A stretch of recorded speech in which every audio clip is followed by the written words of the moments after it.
Viral kisah santri Pandeglang terima beasiswa di Vatikan dan bertemu Paus Fransiskus.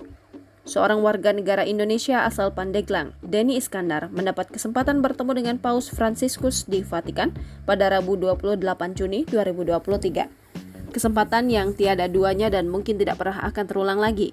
Momen langka bertemu Paus Fransiskus itu terjadi di akhir studinya.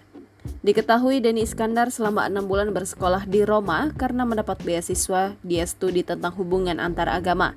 Pastinya tidak mudah mendapatkan beasiswa dari Yayasan Nostra Aetate, Vatikan, dan mengenyam pendidikan di sana. Apakah saya akan kembali ke Roma lagi? Hanya Allah yang tahu, ujar Denny.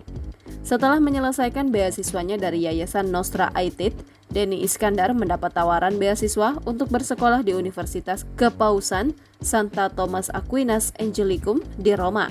Namun kendala tetap ada. Meski sekolah sudah didapat, tetapi belum tentu bisa kembali ke Roma. Denny harus mencari dukungan finansial untuk penginapan dan kebutuhan hidup selama di Roma. Denny meyakini semua sudah ada jalannya, termasuk pertemuannya dengan RM Marcus Solo Kewuta SVD dari Yayasan Nostra Aetate. Ia mengaku bahwa RM Marcus Solo, satu-satunya pejabat Vatikan yang berasal dari Indonesia, adalah orang tua rohaninya. Dirinya belajar banyak tentang hidup dari RM Marcus Solo. Saya ini orang kampung, deso, tetapi beliau mengajari saya tentang hidup dalam arti sesungguhnya.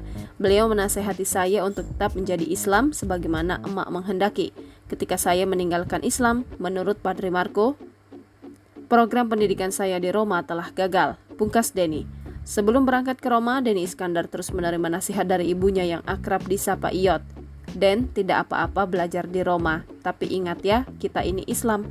Kata orang-orang yang ngomong ke emak, di Vatikan itu Katolik semua. Jadi awas, jangan tertarik oleh materi, kita ini Islam. Ucap Iot, 62 tahun, ketika anaknya, Denny Iskandar, berpamitan untuk belajar di Roma, Italia, dengan beasiswa dari Yayasan Nostra Aetate, Vatikan. Jangan lupa subscribe, share, komen, dan like ya.